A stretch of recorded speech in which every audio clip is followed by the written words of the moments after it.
Okay, we're actually beginning with the big Right Stuff box. I think they combined like 3 or 4 orders in here, and one of those is, I believe, the Gundam one, which might be big since let's have a chance. Well, let's see if I can just open it from there.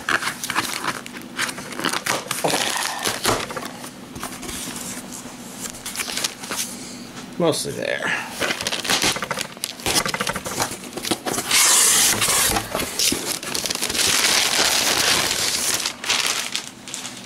Okay, yeah.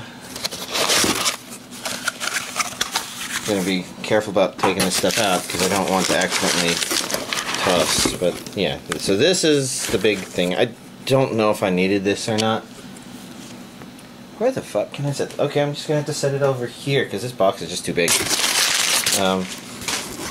That's not a bad thing. It's just I didn't know what the inside of this box was gonna look like, and this box has proved itself to be difficult. Yeah, as you can see, I'm being careful here because there's definitely some anime in here as well. Well, there's the receipt I was curious about. Not the receipt. Yeah, the receipts. Whatever you'd call them. I'm kind of curious. I know I'm wasting y'all's time a little bit, but how many pieces of paper are here? That's 1, 2, 3, 4. Oh. Okay. I guess I'm just looking at this so that I have an idea of what should be in here, so I'm trying to decide if this can contain everything else.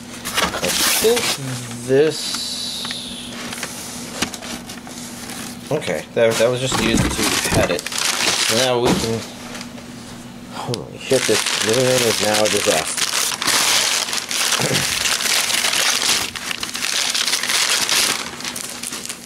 So we can do these. Let's go ahead and bring this back. I'm just going to double check because there's a Blu-ray correction of Blu-ray collection of Night Shift Nurse's Experiment volumes 1 through 3. Which, unlike a lot of adult source media stuff, that is an actual, you know, release instead of a collection of scenes from a bunch of different stuff. Let's see. First, we got the evil thing that I have to be careful of. Oh, yeah. You know, because that thing has a lot of foam in it, so if you take scissors to it, then you'll have a sticky mess. Next up, we've got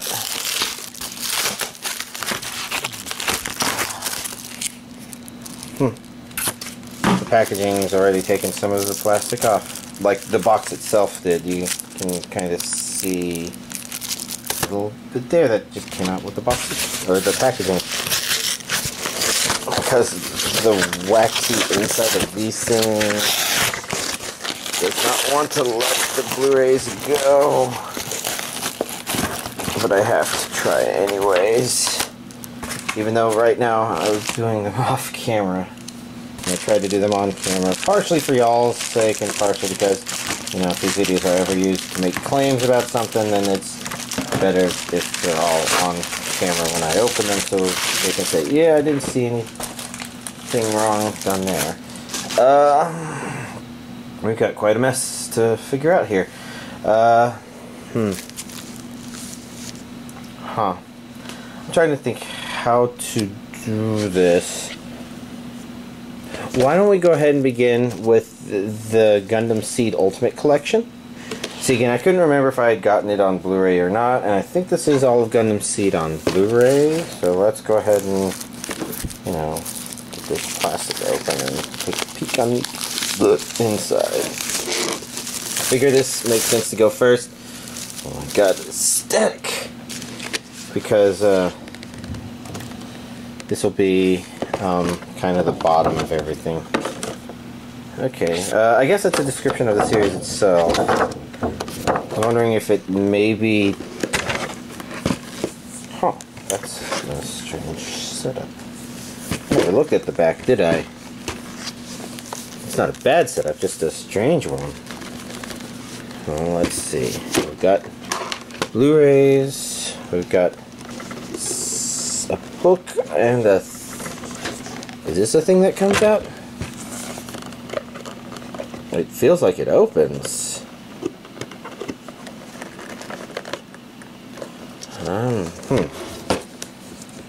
I think if I get the book out, that probably relieves some pressure. And maybe if there's other things that can come out, they do. Oh, look at that. So, I got this. This feels empty. So I guess the idea is you can make a decision. I was wondering if there was other things in here, but you can make a decision if you keep everything in here, which of course I'm going to do, or if you wanted to take them out and do them separately. You know, you have Blu-rays there. Standard definition on Blu-ray. Interesting. Let's set this aside. Take a quick peek at this very fiery pick. Yeah, let's see if we can take a quick peek at some of the stuff in this book. I see a good amount of art, character art. Looked like maybe some mecha art. You know, pretty much what I'd expect. Good stuff. Okay, then taking a look at these. What's the ordering of these Blu-rays? Oh, look, there's a thing. Wave 1, Wave 2, Wave 3, Wave 4. These may be models. 6-inch Gundam action figure series. Interesting. Part 1, Part 2.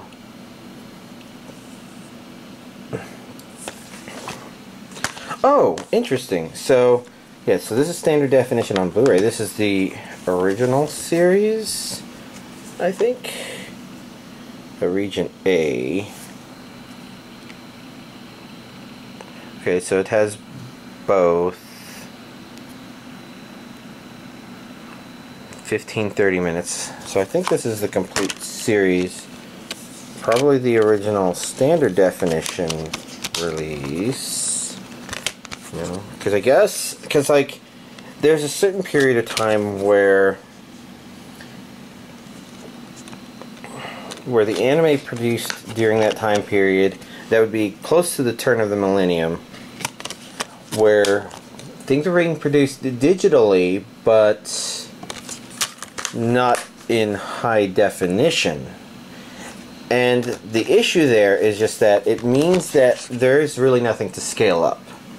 And this could be one of those series that's right on the cusp of that stuff. But these are HD remastered Part 1 and Part 2, so if we take a look at the back of these, it should be close to like 1800. Come on, camera, focus. That's a 600 minutes, and that's a 600, so 1200 minutes. Interesting. I wonder what this means they might have cleaned up. But my guess is this was an attempt to do an HD version of it, and so I think this collection maybe takes into account that some people won't like the upscaling process because, you know, it's a very... I mean, like, this is the Dragon Ball Z stuff all over again, right? So, it's really nice that they include that for people who want to watch the original quality of stuff.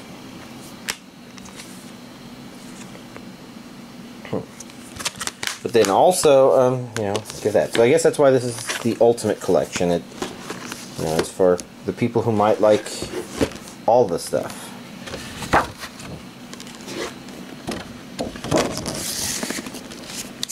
Oh, interesting. I guess we can do these in any other order we want. So let's begin with Assassin's Pride Complete Collection, which looks curious. but I'm not sure what to make of it. Other than that, I keep bumping, you know, poor camera stand. You know, looking in the back, an angel with impure blood. You know, always an interesting catchphrase. It looks like fighting girls, but you know, here it looks like he's the guy that's main character. I see an English dub. The camera could show it to y'all too if it would focus. Region A, 12 episodes on 2 discs. And looks like we've got clean opening and closing, episode previews, actors promo. That's an interesting one. And the assassin sent to kill her.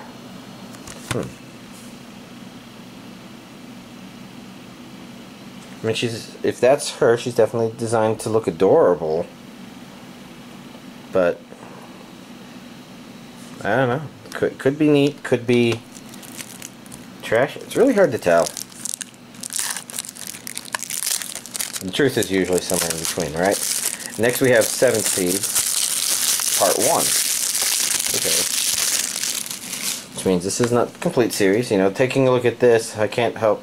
Well, I start thinking of Wolfsrain, even though like the main characters that were wolves and there's just 2 there. But I guess something about the plainness of the way most of the characters are dressed kind of reminds me of that. And there's an air quote there because it's not like they looked bad in Wolfsrain. And it's not exactly their clothing, but for some reason I keep thinking of that when I look at this. So this has a dub. Region A. They rode out the end of our world and now have to survive what replaced it. So that sounds like a... Oh yeah, 7 Seeds. So the idea of seeds would be, I guess, the idea of seeds of a new world. And so this sounds post-apocalyptic, humans setting stuff back up. That's actually kind of cool sounding.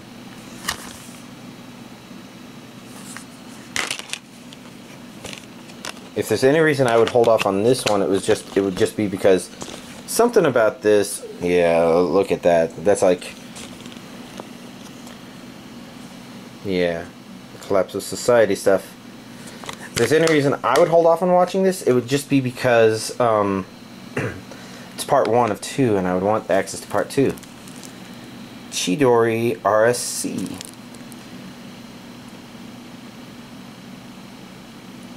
Which, you know, taking a look at this, you know, girl that they put on the front there is kind of eye-grabbing.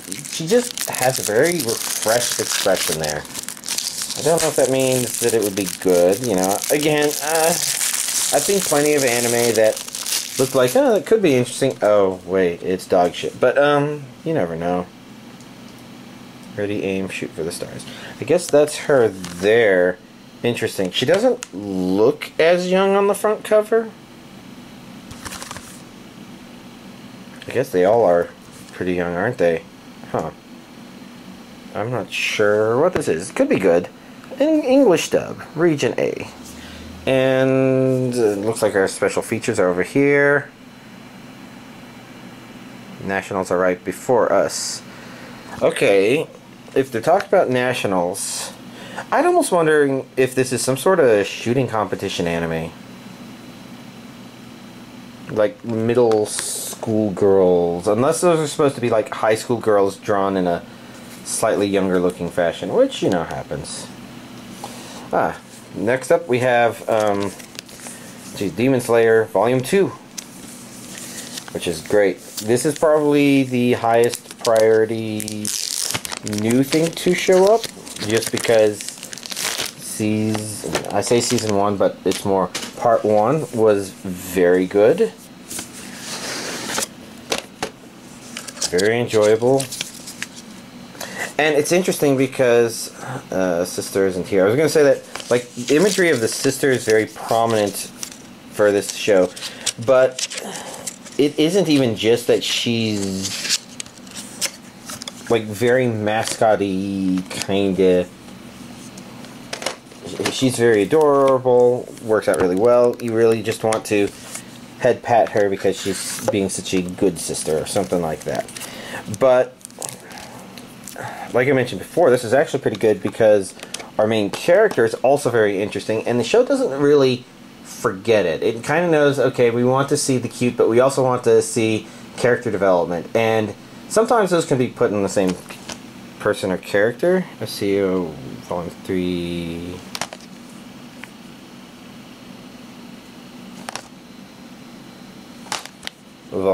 This is volume 2. Volume 3. What was the first one released like? Where the fuck did I put it?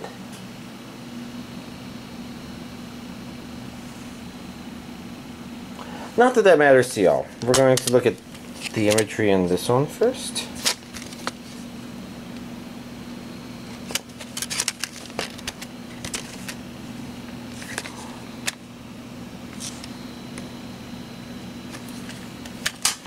I certainly hope I can remember everything, because there was some important plot stuff that was coming up. You know, that's an awful lot of not water. I think I remember the... Oh, that's the soundtrack.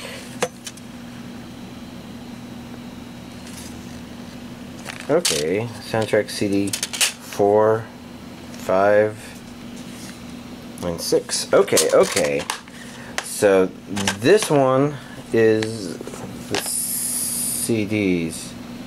CD 1, 2, 3 and Blu-ray 1, 2, 3. Oh, yeah, these both say volume 2. From a distance, this 2 looks kind of like a 3 to me. Ugh, that's usually not a good sign. But, oh well. That's what happens when your 2s are so small. So, okay, we got volume 2. This is probably exactly the same as the way volume 1 was released, with 3 CDs and 3 discs. Cool stuff. Next up we have... I mean, I have to hesitate to pronounce this one because it's not exactly Japanese. Lord El-Melloi II's case file? El-Melloi?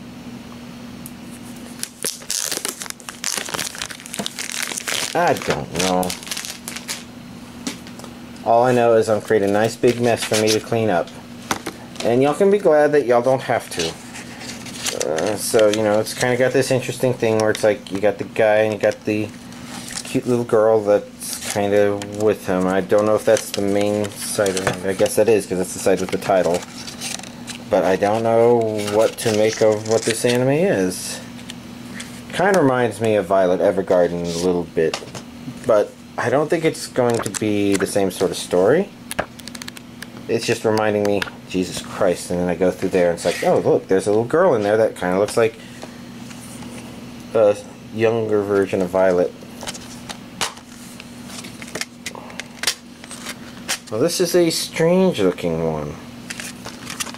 Have I seen anything that says whether or not this is dubbed? You know, it probably says it's somewhere here. Whereas Demon Slayer is probably dubbed because I think part 1 was dubbed. That text is too small and transparent, whereas this one, I see Japanese and English right there. Okay, you know what? Let's at least double check. So it looks like right there it says Japanese and English. So okay, okay. Both of these are dubbed, and then we're going to finish with Violet Evergarden.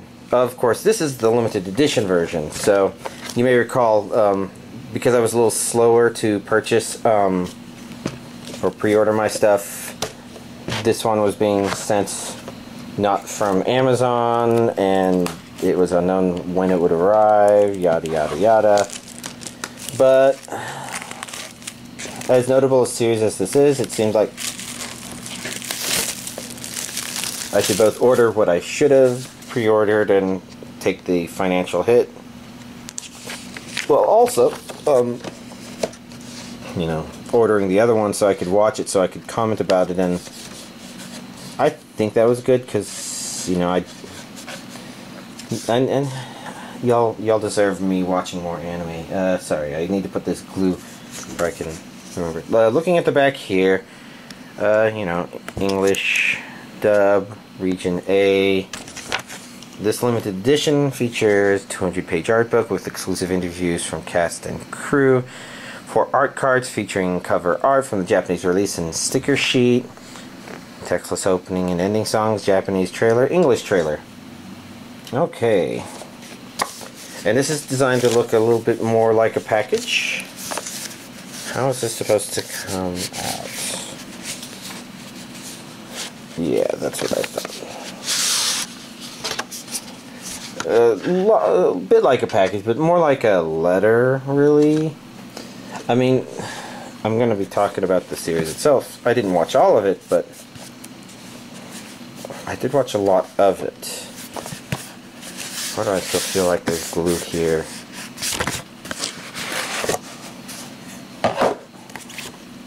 So we got this. This looks like it's the same as the release I got last week.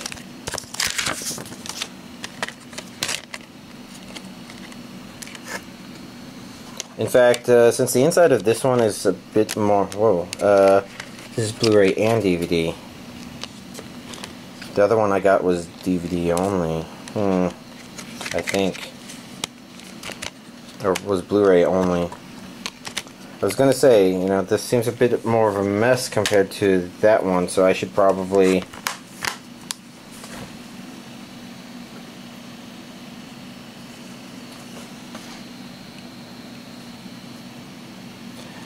Yeah, okay, yeah, I found the other ones. Yeah, okay.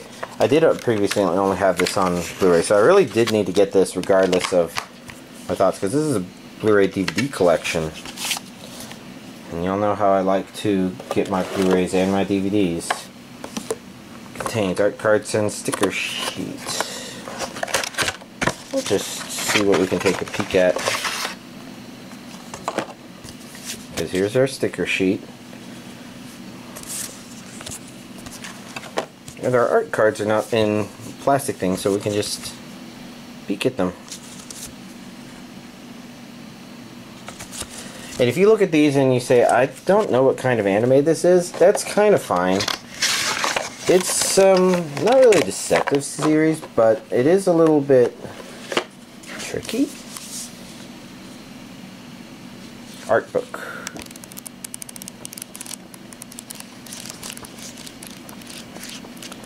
Flipping through this real quick, I saw a lot of sketches and a lot of character art and stuff like that, and the things you'd expect.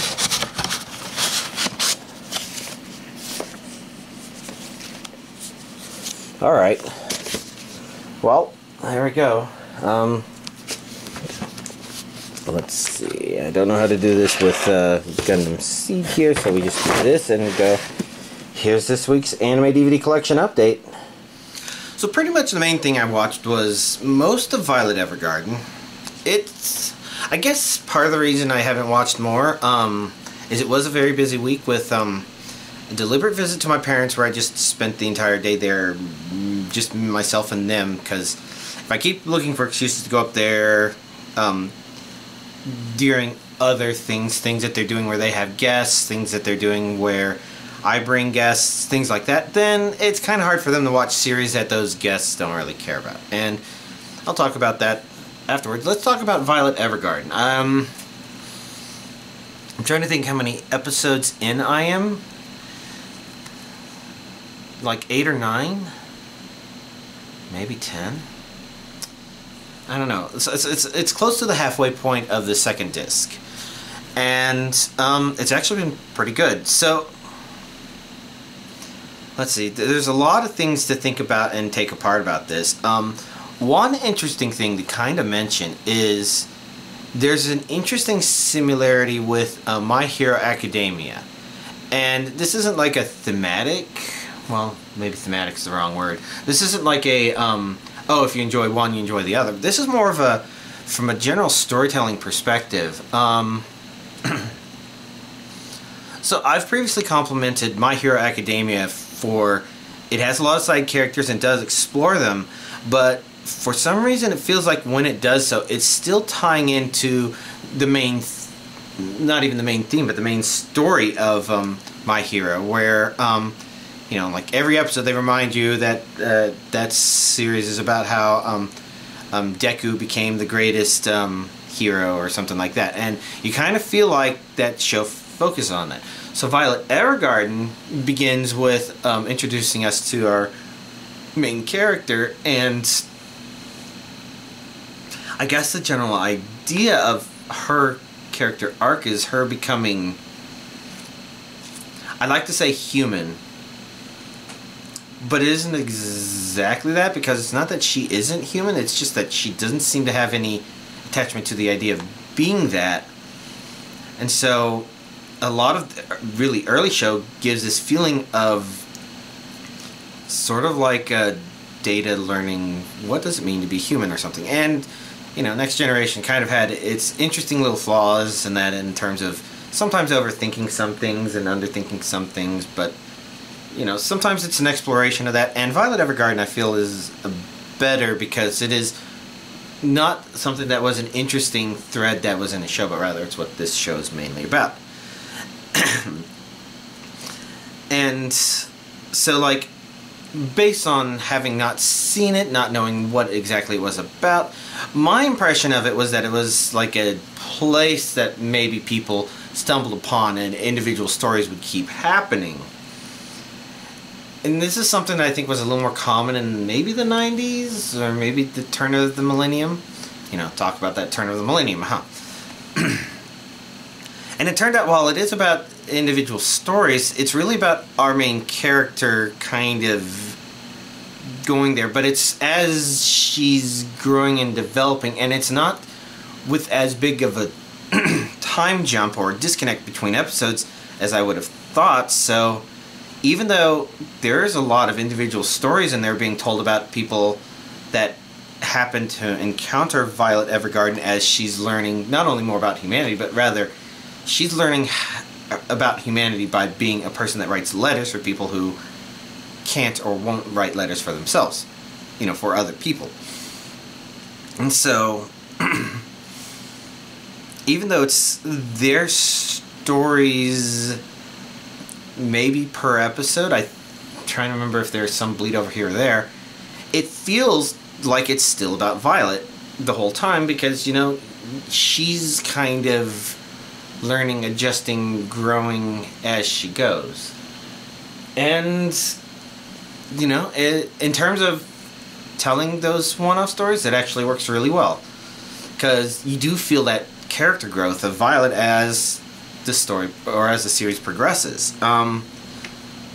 In terms of effectiveness of the emotionalness of this, I was actually pretty surprised, because I'd heard that, you know, it's some people, like one of my friends specifically said that when she watched it, it found ways of touching her as it continued going that she didn't, emotionally hitting her. And I'm definitely seeing more of that now. It's interesting because it kind of began with lots of twinges that was really effective near the beginning at making you kind of interested. It felt like, I call it a lull, but it's more like a series of, okay, that's a touching story, okay, that's a touching story. And it's definitely been getting more intense as we go. And I don't know if there's a part of that that's maybe some events this week have made me kind of touchy-feely, weepy-happy, sort of, maybe, but I don't think it's that, because I think this show's really doing just a really good job of, you know, getting you emotionally invested with what the characters are doing and feeling and going through. And, you know, I haven't finished yet, so I don't know if it's, you know, going to continue, so I can't say anything about the way it finishes, nor about the movie. But, you know, so far, 9 to 10 episodes in, you know, a lot of the way through, it's been a really great series. Which isn't that surprising. I mean, a lot of people have been, you know, talking about how great of a series it is. So yeah, like with my parents, this is actually relevant to y'all because, you know, I rewatched One Punch Man Season 2. And, basically, the big problem is that while I have been there with Jim, and in theory, you know, he could watch One Punch Season 2, One Punch Man. In practice, he's already seen it, so it probably wouldn't be that productive a trip for him. So if I rewatch it because I'm showing it to my parents, it's one thing. But if Jim's also there, he's kind of... It would relegate him to a third wheel status, which is why it's like I needed an excuse to just spend a day at my parents', which is a day in which I normally don't have a lot of stuff, in which I would catch up on anime of my own. And I pretty much figured I should probably do it before this week, because this week is Christmas week, and Christmas is already going to be that as well. It'll, you know, we'll have to see what I end up watching, because Demon Slayer is, of course, a super high priority watch. But, yeah, One Punch Man Season 2, I think, the interesting thing about it is, I think a lot of my feelings the second time watching it were pretty similar to the first time. Watching it, knowing some events that happened later when watching the earlier stuff, I think I picked up on what they're trying to do with a certain character, and I guess I don't really want to say it here because, you know, that would be a spoiler, but I kind of respected it a little bit more, even though it felt a little anticlimactic with the way it was set up and executed, which in One Punch Man is not necessarily unheard of, because the entire concept of the main character is that he is anticlimactic. And the series is entertaining to people because they managed to work around that very well. And Season 2, of course, you know, I think as I mentioned before, it's not as much about Saitama as it is about pretty much the rest of the heroing world and the development of the world in general, because you do have an overall story arc that is starting to build off of where Season 1 ended. So it's interesting because, you're no longer watching arc to arc, which, was almost pretty close to episode for the, for One Punch Man, but instead you are seeing this thing just kind of build up as it goes. And, it kind of has to go that way. If you try to do too many one-shots, I think you burn out pretty easily. And the fact that One Punch Man Season 1 didn't burn out is surprising, but I think part of the reason why it didn't burn out is also why Season 2 needed to go where it went, which is probably where the manga went. And, kudos to the people writing it. They did a good job of, keeping it interesting, but making it about something else. I don't remember if I mentioned this last time, but I really liked what they did with King. Because Season 1, you get introduced to... I really like what they did with all of the Class S heroes, because in Season 1, you see all the Class S heroes, and you're like... You're trying not to laugh too hard, because, when you have Saitama, and we the audience know more than the Hero Association, which is both the joke and the storytelling point, I guess, the Class S heroes, most of them are just simply goofy. And you're like... It makes it feel like the organization is desperate to find heroes that they would classify as Class S. And sometimes, for some of these, you just can't tell, and then they show why some of them are, sort of. But I felt like Season 2 did a better job of giving us more insight. And that's because, since it's about the world itself, Season 1 kind of introduced the Class S heroes, and the only one that you could really say was like, oh yeah, that's a pretty dangerous person, would be Terrible Tornado, of course. But that doesn't mean that there weren't other very dangerous people. And, as you watch it and you kind of get the feel, okay, yeah, there were some superhuman-y sorts of feelings there. Good. But then when you go to Season 2, you get to really experience that these Class S heroes really are Class S. They're not Saitama level. He's some sort of God tier, like so far above S. He's not even S+. You're just not going to find any other hero that's as much of a hero nuke as he is. But that's kind of the point. It's why this series is both fun and not... I was going to say fun and not fun, but I meant it makes fun of and it takes seriously hero aspects. Both the idea of the Class S hero, which would be your, oh, these are people with legitimate superpowers, except that, it makes fun of them by kind of making them just look like weird normal people, but then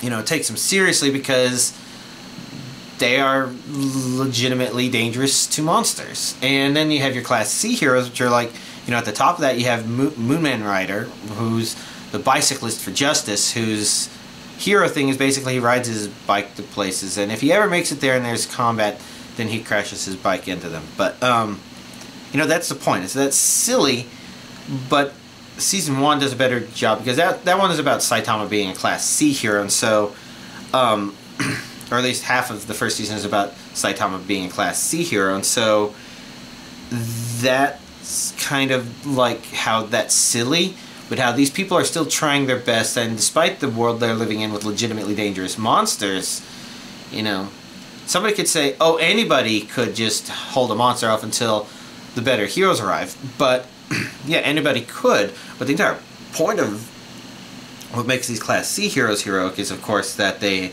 do step up and do that. Like, I guess I was watching Filmento's video yesterday about Love of Monsters, I think it was called, and it was about like little things, some radiation that made little creatures big, big insects, bugs, frogs, I don't know, things sort of like that. And it kind of reminds me that, you know, they kind of established that our main character, the world that they were in was a danger to him, not necessarily because the creatures couldn't be killed, but because, you know, sometimes we as individual humans can get so stuck in fear that we can't take the right action that we need to take right then and there.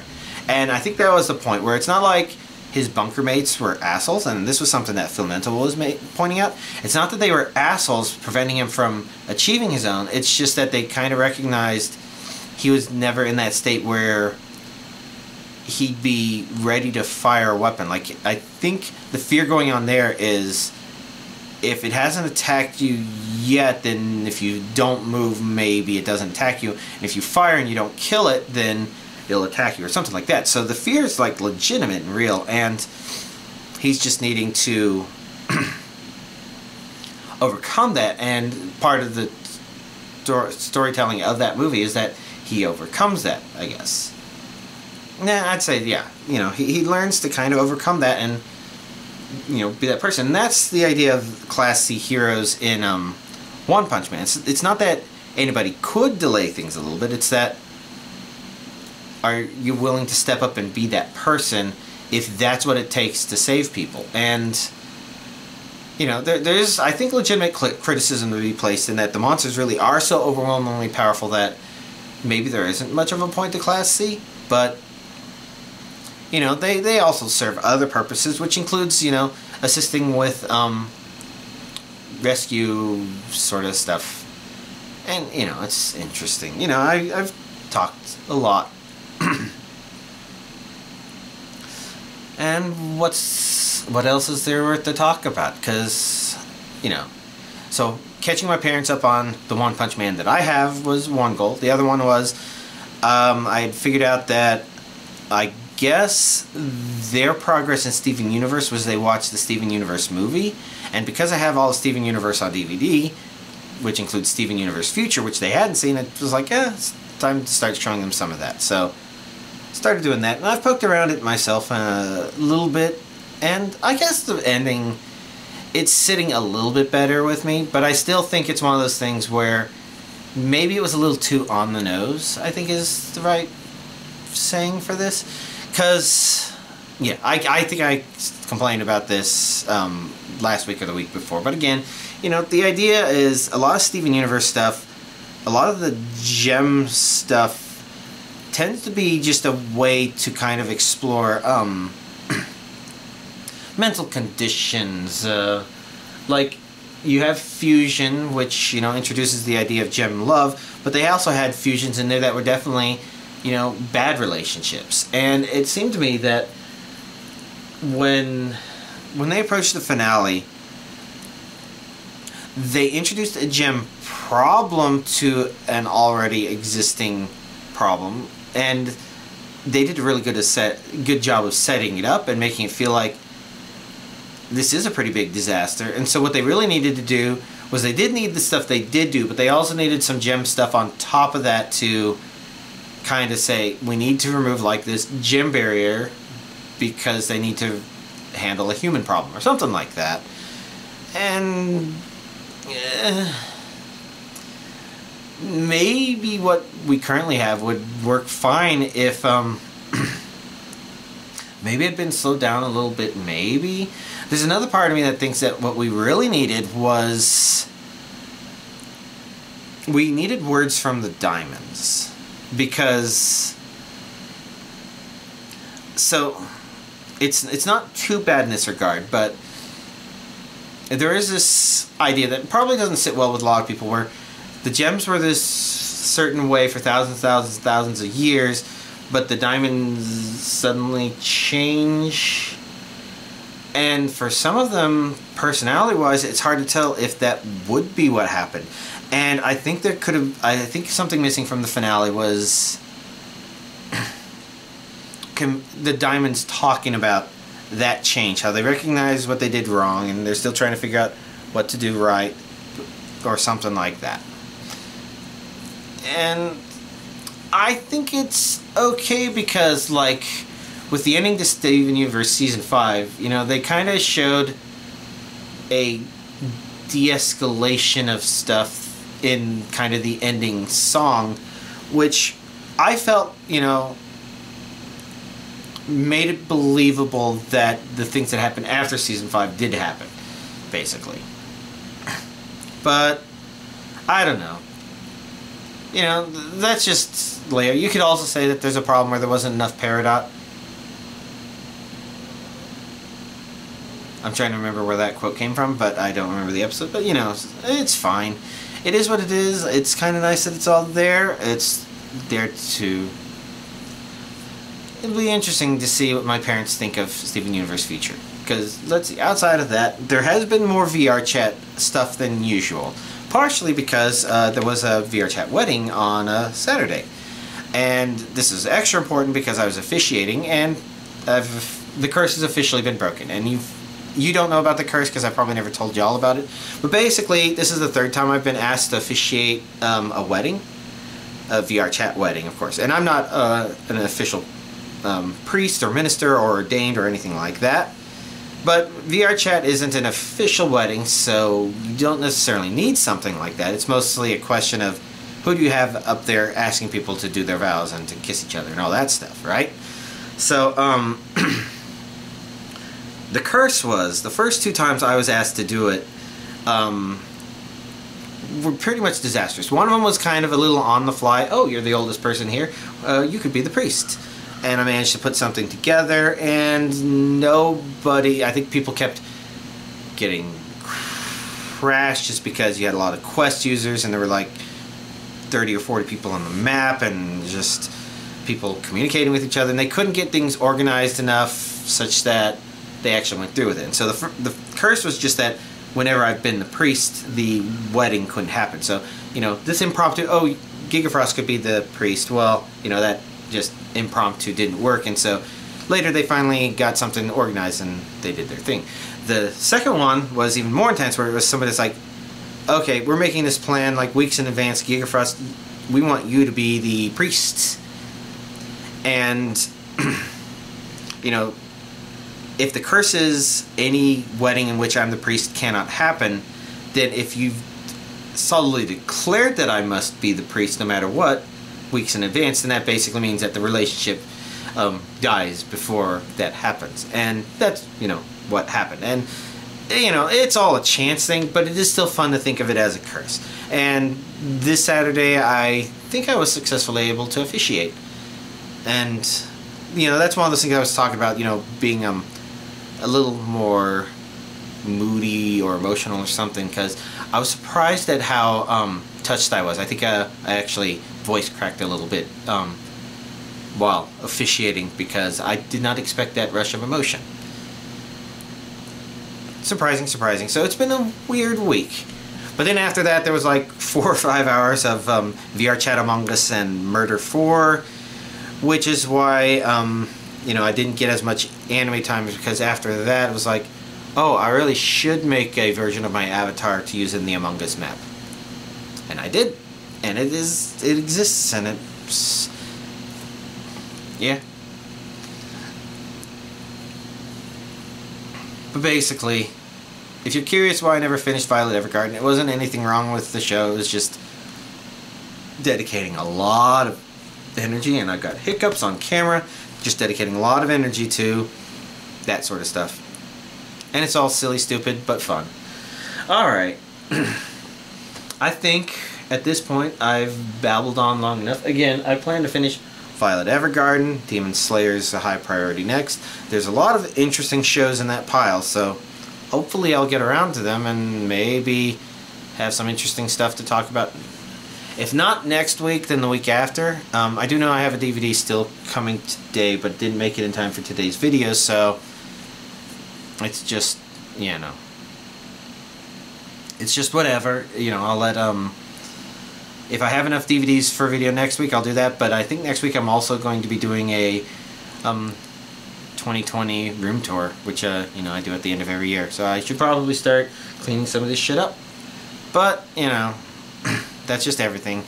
Y'all, have a nice week, and a Merry Christmas, or I guess, yeah, it would be a Merry generic holiday.